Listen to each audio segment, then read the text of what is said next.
누구든지 그리스도 안에 있으면 그는 새로운 피조물입니다. 옛것은 지나갔습니다. 보십시오, 새 것이 되었습니다. 샤를은 여러 해 뒤에 이렇게 기록합니다. 의인은 이러한 믿음으로 사는 사람입니다. 그에게 있어서 이 신앙은 인간 본성이 지닌 감각의 대부분을 대신하는 것이기 때문입니다. 오관은 우리의 눈을 속이는 사물의 외형만을 보여주지만 신앙은 참된 현실을 보여줍니다. 눈은 가난한 자를 보게 하지만 신앙은 예수님을 보여줍니다. 귀는 모욕과 박해를 들려주지만 신앙은 너희는 기뻐하고 환희에 젖어 기뻐하라고 노래합니다.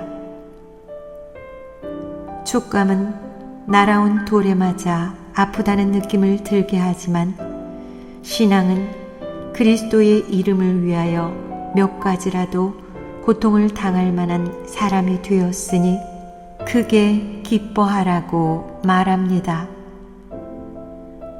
미각은 누룩이 들지 않은 빵의 맛을 맛보게 하지만 신앙은 우리에게 그 안에서 영혼과 육신을 지니신 참 사람이요 참 하느님이신 구세주 예수님을 뵐 수 있도록 해줍니다. 후각은 분향의 향기를 맡게 하지만 신앙은 참된 향기는 성인들의 기도라고 말합니다. 감각은 부와 명예를 사랑하지만 신앙은 그것들을 몹시 싫어합니다. 높은 지위에 오르는 것은 어느 것이나 하느님 앞에 지겨운 것입니다. 가난한 사람들은 참으로 행복합니다. 신앙은 예수님께서 결코 자신과 분리시킬 수 없는 옷처럼 사랑하셨던 그 가난과 비천을 찬미합니다. 감각은 고통을 몹시 싫어하지만 신앙은 그것을 예수님께로부터 오는 선물로 받아들이고 우리에게 지라고 주시는 십자가의 한 몫으로 축복합니다. 이렇게 신앙은 감각의 빛과 전혀 다른 빛, 새로운 빛, 한층 더 빛나거나 매우 다른 빛으로 모든 것을 비추어 줍니다. 그렇기 때문에 신앙으로 사는 사람은 그의 영혼이 새로운 생각, 취미, 판단으로 가득합니다. 그의 눈앞에는 하늘나라의 빛으로 빛나고 신적 아름다움으로 꾸며진 놀라운 새로운 지평선이 펼쳐집니다. 믿는 사람은 세상이 상상조차 할 수 없는 완전히 새로운 진리들로 둘러싸여 새로운 생활을 시작합니다. 믿는 사람은 반드시 새로운 생활을 시작합니다.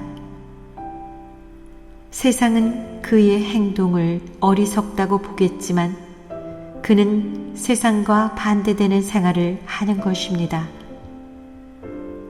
세상은 어두움 속에 깊은 밤에 잠겨 있지만 믿는 사람은 찬란한 빛 속에 살고 환한 길을 걷습니다.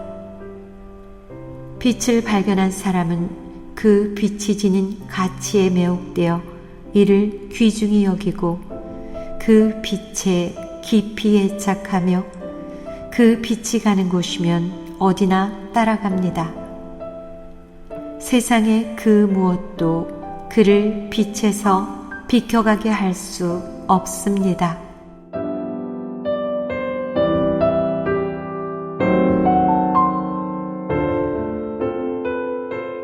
하느님의 자비로서 구원을 받고 생명을 되찾게 되었다는 확고한 의식은 샤를의 마음속에 주님께 대한 무한한 사랑과 흔들림 없는 굳은 신뢰심을 심어줍니다. 그의 신뢰는 바리사이 시몬의 집에서 예수님의 발 아래 엎드려 눈물을 흘리고 있는 여인에게 하신 주님의 말씀에 근거합니다. 그러므로 내가 너에게 말한다. 이 여자는 그 많은 죄를 용서받았다. 그래서 큰 사랑을 드러낸 것이다. 그러나 적게 용서받은 사람은 적게 사랑한다. 샤를이 위블랭 신부에게 첫 번째 창설 계획을 제출할 때 이 성경 말씀을 강조합니다. 그는 내면으로부터 자신이 용서받은 죄인이라는 사실을 확인하고 결코 잊지 않습니다. 사람의 아들은 잃은 이들을 찾아 구원하러 왔다. 희망을 가집시다. 우리는 예수님께서 오시어 구원하신 사람들 가운데 포함되어 있기 때문입니다. 우리는 그분 없이는 끊임없이 죽어가고 있기 때문입니다. 희망을 가집시다. 우리의 죄가 아무리 크고 넘친다 하더라도 예수님께서는 우리의 구원을 원하시기 때문입니다. 우리가 죄를 많이 지을수록 죽음에 가까이 가면 갈수록 영혼과 육신이 절망 상태에 빠지면 빠질수록 예수님께서는 우리의 구원을 더욱 절실히 바라십니다. 주님께서는 멸망할 사람을 구원하러 오셨기 때문입니다. 결코 낙심하지 말고 항상 희망을 가집시다. 우리는 위험의 절벽 끝에 서 있습니다. 우리는 곧 멸망하게 될 것입니다.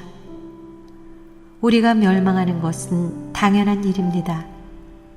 수없는 배은망덕을 저질렀기에 우리는 멸망할 것입니다. 그런데도 예수님께서 구원하러 오신 그 대상이 바로 우리들입니다. 예수님께서는 우리를 구원하러 오십니다. 주님께서는 무한히 선하시고 무한히 전능하신 분이십니다. 목숨이 붙어있는 한 마지막 순간까지 모든 사람이 주님께 희망을 걸었으면 합니다.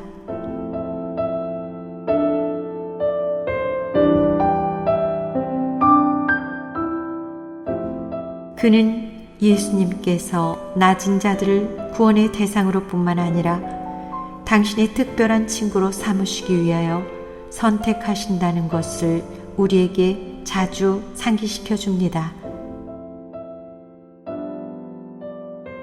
쇠간에 앉아있는 알페오의 아들 레위를 보시고 주님께서는 세상에서 가장 멸시당하고 또 멸시당에 마땅한 상태에 있는 영혼들을 구원하십니다. 그들을 구원하실 뿐 아니라 그들을 당신의 사랑스러운 제자들로 삼으시고 지고의 성덕으로 끌어올리십니다. 주님께서는 길바닥의 흙먼지 속에서 사람들이 버리고 발로 짓밟아 더럽혀진 동전들을 집어 본래의 아름다운 모습으로 회복시켜 주십니다. 우리 자신에 대해서도 다른 사람들에 대해서도 절대로 절망하지 맙시다. 구원은 물론 드높은 성덕에 도달할 가능성에 대해서도 희망을 잃지 맙시다.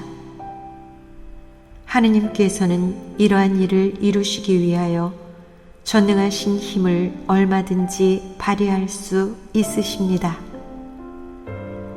착한 목자이신 주님께서는 1시든 11시든 양들을 우리로 데려오실 수 있습니다.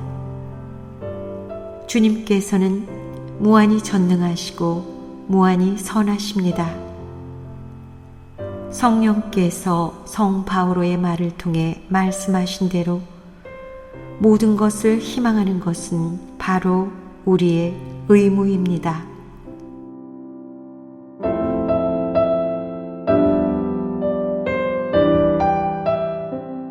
친구 루이 마시뇽에게 보낸 편지에서 볼 수 있듯이 샤를은 하느님의 자비에 대한 깊은 신뢰와 희망을 자신의 비천함을 두고 괴로워하는 모든 사람과 나누고 싶어 합니다. 마음의 평화와 신뢰와 희망을 간직하십시오. 자기 자신에게 다시 빠져들지 마십시오. 우리 영혼의 빈곤은 자주 겸손하게 받아들여야 하는 진흙탕이지만 그것에만 신경을 쓰면 안 됩니다. 우리의 시선은 우리의 사랑하는 님께 머물러 있어야 하고 우리를 사랑해 주시는 그분의 아름다움과 창조되지 않은 무한한 사랑을 바라보아야 합니다. 사랑할 때는 자신을 잊고 사랑하는 대상만을 생각합니다. 자신이 사랑받기에 부당하다는 것만 항상 생각하는 것은 사랑하는 것이 아닙니다.